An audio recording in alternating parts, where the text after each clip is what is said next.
Alright, आपने पूरा साल या फिर एटलीस्ट लास्ट के 2-3 मंथ्स अच्छे से पढ़ाई कर लिया, बेसिक नॉलेज भी गेन कर लिया, लेकिन जब यूनिवर्सिटी के पेपर का दिन आता है 95% लोग वो नॉलेज को पेपर में इफेक्टिवली लिख के नहीं आ पाते हैं एंड उसकी वजह से जितना वो डिजर्व करते हैं उससे कई गुना लेस मार्क्स लेके आते हैं। That's because they don't know how to approach university papers like a topper and with just few smart points they can increase their rank and marks easily by 2 to 3 times. Believe me, ये पूरा video देखने के बाद India के सारे examiners मुझे hate करने वाले हैं। The credit to this video goes to my wife Dr. Anjali, who was a university topper throughout the MBBS, and because of her guidance I also learnt so many smart pathways to approach the universities and got amazing ranks in my final year university and also got gold medal in my MS university exam from AIIMS Jodhpur. देखो, सबसे पहली बात मैं यहाँ पे खुल के बताना चाहता हूँ, जो मैंने एज ए MBBS स्टूडेंट बहुत सारी बार देखी थी and as a surgery resident बहुत सारी बार पेपर चेक करते टाइम पे फील भी किया था कि MBBS यूनिवर्सिटीज में पास होने के लिए नहीं बट भैया फेल होने के लिए मेहनत करनी पड़ती है। ये मेरा खुद का बनाया हुआ क्वाट है जिसको आप अपने नोट में भी लिख सकते हो। यस, पहले तो आप अपने दिमाग से हवा निकाल दो कि MBBS university exams are something big and different. भैया, एग्जामिनर आपको पास करने के लिए ही बैठा है एंड आप पास हो जाओगे। अनटिल एंड अनलेस आप पेपर को पूरा आधा खाली छोड़ के आते हो या फिर वाइवा में इतने बड़े बड़े ग्रॉस ब्लंडर्स करते हो जो एग्जामिनर को ना चाहते हुए भी फेल करने के लिए मजबूर कर दे। एंड ऐसे स्टूडेंट्स वो होते हैं जिन्होंने पूरा साल कुछ भी पढ़ा नहीं है, उनको एग्जाम के लिए कोई सीरियसनेस भी नहीं है, ना ही उनको कोई उम्मीद है अपनी लाइफ से, एंड पूरा साल वो हॉस्टल में बस पार्टीज एंड नशे करते रहते हैं। अगर आप वैसे टाइप के स्टूडेंट नहीं हो एंड थोड़ा बहुत भी सीरियस हो, थोड़ा बहुत भी पढ़ा है, तो बिलीव मी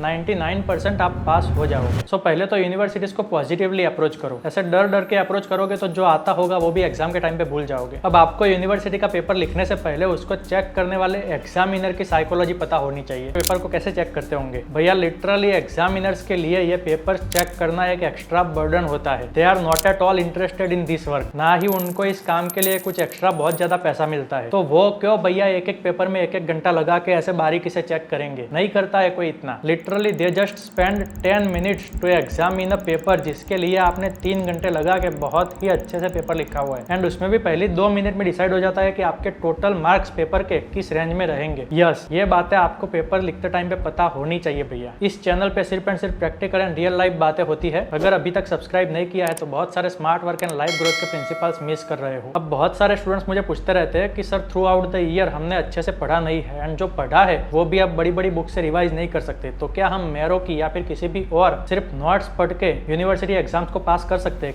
क्या हम उससे इवन 70-80% ला सकते हैं? तो भैया इसका आंसर है यस, लेकिन again only with extreme smart work. Simply आप जस्ट सोचो, आपने आज तक कभी ना कभी तो यूनिवर्सिटी या बोर्ड का पेपर लिखा ही लिखा होगा। 10 मिनट होती है आपके पास एक लॉन्ग क्वेश्चन को आंसर करने के लिए। अस्थमा का सपोज क्वेश्चन है, आपने हैरिसन से 40 पेज का अस्थमा का टॉपिक पढ़ा हुआ है, लेकिन क्या आप वो 40 पेजेस को लिख पाओगे 10 मिनट में? तो नहीं भैया। अल्टीमेटली आप वो 40 पेजेस में से जो जो इंपॉर्टेंट चीजें आपको लगे उसकी समरी बना के वो 10 मिनट में लिख दोगे। 10 मार्क्स के आंसर के लिए आप मैक्सिमम 4 से 5 पेज भर पाओगे 10 मिनट में, एंड वो 5 पेजेस में हैरिसन के 1 या 2 पेजेस जितना ही टोटल कंटेंट आपका बनेगा। तो अगर हमें समरी ही लिखनी है अल्टीमेटली, तो क्यों ना हम सीधा मैरो की नोट्स ही पढ़ ले एंड वही चीजें लिख के आ जाए, क्योंकि मैरो की नोट्स क्या है, उन्होंने अल्टीमेटली हैरिसन, रॉबिन्स, गाइटन, वो सारी बुक्स के बड़े बड़े टॉपिक्स में से जो जो चीजें इंपॉर्टेंट है उनकी समरी बना के तो नोट्स बनाई है आपके लिए। अल्टीमेटली आप पेपर में तो वही लिख के आने वाले हो, चाहे बुक से पढ़ लो चाहे मैरो की नोट्स से पढ़ लो, बट नोट्स में आपका 10 से 20% टाइम ही लगेगा। प्रॉब्लम ये हो गया है ना कि अभी इतने सारे resources, materials and platforms available है, बच्चे हर दिन अपने लिए गए डिसीजंस को डाउट करते रहते हैं जबकि वो सही दिशा में जा रहे होते हैं। फ्रेंड्स एंड सीनियर को देख देख के they are literally wasting their months and months doing trials and errors, and फिर लास्ट में कैपेसिटी होने के बावजूद बहुत ही कम मार्क्स लेके आ जाते हैं। स्पेशली पेरिफेरल मेडिकल कॉलेजेस के एवरेज स्टूडेंट्स जिनको literally smart work and thinking को कैसे यूटिलाइज करना है उसके बारे में कोई गाइडेंस ही नहीं होता है। And so only my A to Z guide and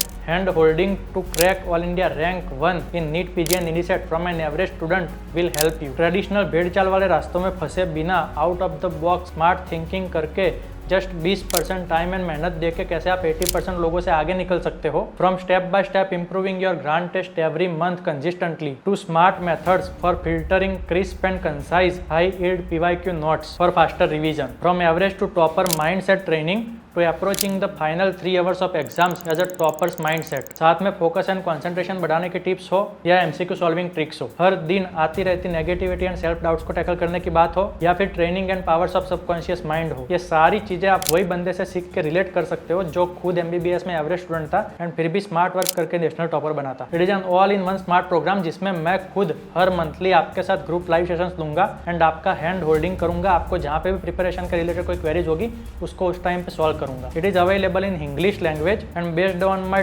total simplified real life practical experiences. 2000+ students have already benefited from it. Link नीचे डिस्क्रिप्शन में दिया हुआ है, आज ही चेकआउट करके मेरे साथ ज्वाइन होना ना भूले। तो आपको पता चल गया कि फर्स्ट 2 मिनट में ही आपकी पूरी इंप्रेशन डिसाइड होने वाली है। तो आपकी प्रायोरिटी क्या होनी चाहिए भैया? सिंपल, जो क्वेश्चन आप फर्स्ट लिख रहे हो वो सबसे बेस्ट होना चाहिए। इसलिए पेपर के 10 क्वेश्चंस में से सबसे बेस्ट क्वेश्चन जो आपको आता है उसको पहले नंबर पे पेपर के स्टार्ट में ही लिख देना है भैया। सो एटलीस्ट नॉलेज के लेवल पे तो एग्जामिनर आपको टॉपर समझने लगेगा। लेकिन क्या सिर्फ नॉलेज देख के आपको मार्क्स मिल जाएंगे? तो नहीं भैया। लाइफ में एक बात मेरी अगेन याद रखना, ये भी एक गोल्डन लाइन है, चाहे आप स्टेज पे टॉक दे रहे हो, चाहे आप पेपर लिख रहे हो या फिर चाहे वाइवा दे रहे हो, सिर्फ 50% मैटर करता है आपका नॉलेज एंड बाकी के 50% में क्या मैटर करता है भैया? आपकी प्रेजेंटेशन स्किल्स। यस, आप कितना ब्यूटीफुली उस बात को रख पाते हो वो भी इक्वली मैटर करता है। Majority of the MBBS students का अगर आप यूनिवर्सिटी पेपर देखोगे आपको लगेगा साला नींद से उठ के ऐसे कचरा बना दिया है पेपर का। भले उनके पास नॉलेज है, आंसर आता होगा, फिर भी लिखा कैसे होगा? टिपिकली हैरिसन एंड रॉबिन्स की तरह सेम टू सेम पैराग्राफ्स पे पैराग्राफ्स खिस खिस के लिख दिए होगे लाइन टू लाइन। आपको क्या लगता है एग्जामिनर के पास आपके पैराग्राफ पढ़ने का टाइम होता है? वो एक एक पैराग्राफ पढ़ के उसमें से इंपोर्टेंट वर्ड्स ढूंढ ढूंढ के निकालेगा और फिर उसके अकॉर्डिंगली आपको मार्क्स देगा? ऐसा होगा भैया? उसके पास ये सब चीजों के लिए टाइम नहीं होता है। उसको चाहिए सिर्फ पॉइंट टू पॉइंट इन्फॉर्मेशन। जो काम की चीजें है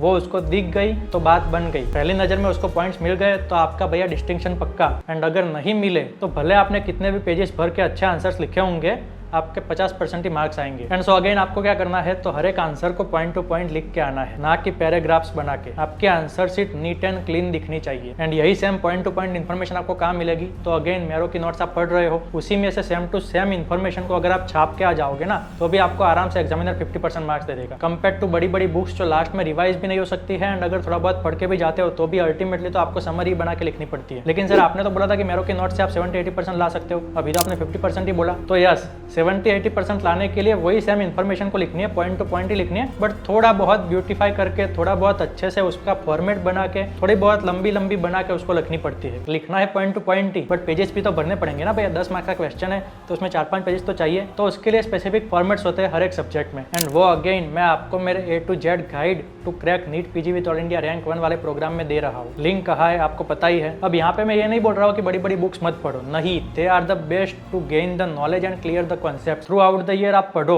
लेकिन अगर आपने नहीं पढ़ी है, जो काफी सारे एवरेज स्टूडेंट्स नहीं पढ़ पाते हैं, तो लास्ट में मैरो की नोट्स पढ़ के भी आप सेम टू सेम आंसर छाप के आ जाओगे ना तो भी आराम से पास हो जाओगे। That is what I want to say. क्योंकि सारे लोग तो टॉपर्स के जितना हार्डवर्क नहीं कर सकते हैं, तो इसीलिए ही ये चैनल पे मैं एवरेज स्टूडेंट्स के लिए स्पेसिफिकली स्मार्ट वर्क के ट्रिक्स बताता रहता हूँ। एंड लास्ट में आंसर्स को एज ब्यूटीफुल एज पॉसिबल लिखना है, क्योंकि 50% क्या मैटर करता है? Presentation. Maximum diagrams, charts, tables, flow charts, graphs जितना हो सके उतना बनाओ। इवन नोट्स में सारे डायग्राम्स, टेबल्स, चार्ट्स इंक्लूडेड होते ही है, बट जहाँ पे नोट्स में लाइन बाय लाइन लिखा है उसका भी आप खुद से कुछ डायग्राम्स या टेबल्स या कुछ फिगर बना के बताने का ट्राई करो। मैंने यही चीज करके फाइनल ईयर की यूनिवर्सिटी में 70% आंसर किए थे, बिकॉज मुझे अंजलि ने बता दिया था कि एग्जामिनर्स लव डायग्राम्स। एंड आप अगर 10 पेज की इन्फॉर्मेशन एक पेज पे एक बड़ा डायग्राम बना के दे देते हो तो वो एक तरह से आपकी स्मार्टनेस भी दर्शाता है एंड एग्जामिनर का टाइम भी बचाता है, अल्टीमेटली आपको मोर एंड मोर मार्क्स दिलाता है। अब ये तो जस्ट मैंने छोटी सी समरी बताई एक टॉपर के यूनिवर्सिटी अप्रोच की, लेकिन मैरो के टॉपिक्स अगर आप सीधा पढ़ने जाओगे तो अगेन बहुत सारी दिक्कतें आएगी, क्योंकि वो तो सीधा पॉइंटर्स है, उसमें से कॉन्सेप्ट कैसे क्लियर होंगे? तो उसके भी बहुत सारे स्मार्ट तरीके हैं। एंड अगर वो आप यूज नहीं करते हो एंड सीधा वो पॉइंटर्स पढ़ लेते हो तो थोड़े दिनों बाद भूल जाओगे एंड अल्टीमेटली आपका पेपर खराब ही जाएगा। एग्जाम्स के दौरान 3 घंटे एक्सट्रीम टाइम मैनेजमेंट करने की बात हो या फिर मेरी खुद की स्मार्ट नोट्स बनाने की टेक्निक्स, जिससे मैं 20% टाइम एंड एफर्ट्स में 70 से 80% नॉलेज एंड एडवांटेज गेन करता था, उसको फॉलो करने की बात हो। ऐसी हजारों चीजें जो आपको नीट पीजी एंड एनीसेट में ऑल इंडिया रैंक 1 लाने के लिए चाहिए and hand holding to crack all India rank 1 in NEET PG from average student program में दी गई है। लिंक नीचे डिस्क्रिप्शन में पिंड कमेंट में दिया हुआ है, आज ही क्लिक करके मेरे साथ ज्वाइन होना ना भूले। जितना लेट करोगे उतना नुकसान आपका ही होगा। बार बार मेरे वीडियोस को देखने के आपका बहुत बहुत धन्यवाद। मिलते हैं नए वीडियो में और भी ज्यादा एनर्जी के साथ।